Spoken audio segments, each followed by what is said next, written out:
Good afternoon and welcome to Problem with Being Away. Today I'm going to teach you a methodology which explains why things with good intentions that are often incentivized don't work out in the way they are planned. And the reason is that the human nature, there will always be people looking to profit off it. So this is a story called the Cobra Effect, and it's a great example of how these things go wrong. And I'll highlight an exact example on what's gone wrong in a specific industry now. But to tell the story, we know it happened. We don't know exactly what year it was, but at some point the British appointed Maharaja for Delhi realized they had a problem with cobras on the streets. So they came up with a solution. And that solution was that anyone who hunted down and killed a cobra received a bounty for that cobra. Now, after a very short period of time, there were more cobras on the streets, but people were bringing in cobras all the time for bounty. And it turned out that the good actors were going into the wild and killing cobras. But some people, and there was a group of them, realized there was profit to be made off this good intention. And they started breeding cobras for money.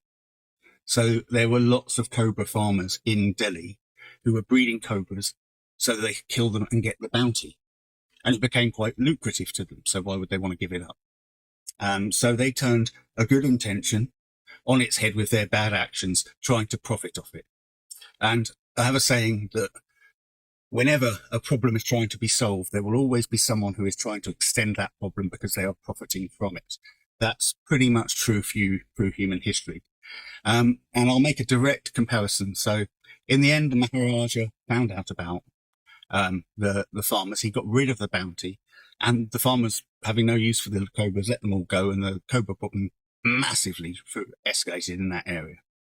Now, where you can draw a guaranteed exact parallel is in the anti-racist movement that's been going on for the last 4 years, or 5 years. It's been going on before that, but is when Joe Biden called America systemically racist, and when Black Lives Matter destroyed so much property and did so much wrong, and turned out to be quite a fraudulent organization. People like Robin DiAngelo wrote the book that defines Western colonialism is white supremacy, and that all white people have white privilege, and that we should really look at history with white guilt and white fragility. She constantly talks about whiteness. And now there are academic courses that white people are only allowed to attend but not speak at, but every other minority is allowed to speak at.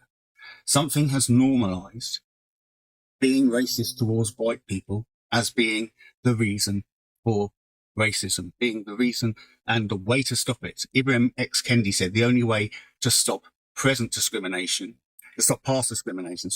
is for present discrimination against the offenders.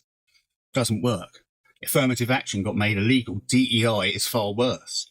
And it does, and CRT combined with DEI does teach that white people are okay to be racist to. And that is all over academia now. There are courses that would not be allowed to be made or written or said if any other coloured skin was involved. Now, that's obsessively wrong and totally racist. Because if you're telling, white or Jewish or Asian students, they have to shut up because as a permanent state of affairs for now, minority voices, they say, haven't been heard enough. Therefore, they should be the only voices to be heard moving forward. It doesn't make sense. It doesn't make sense if you want to grow a country or grow an economy or bring about social cohesion, because you're teaching white people to hate themselves for being white, and you're teaching other students that white people are the problem that really is beset the world. There is actually a course called Whiteness is the New Problem of Our Era, and it's disgusting. The syllabus of that is, it could not, if you put blackness in there, that would have been yanked from the person who wrote it before they even got to email it to their superiors to print it. But with whiteness, it's all okay, but it's not.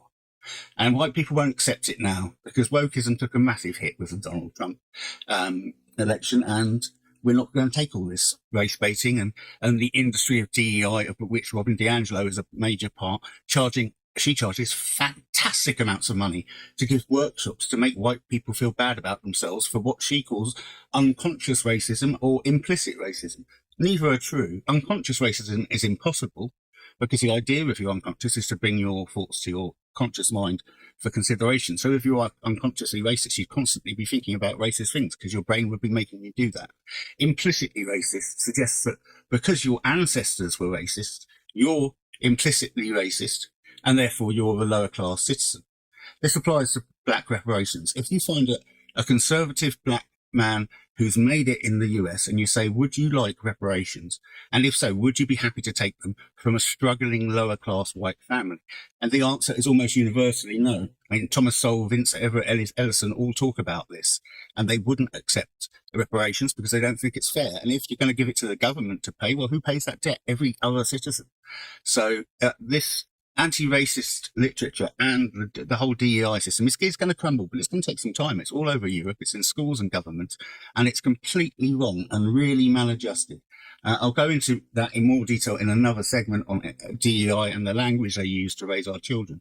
But the Cobra Effect just shows that as long as there is an industry to be profited of which the anti-racist industry is probably worth about $2 billion, and the queer industry more like $100 billion, people don't want to lose their jobs.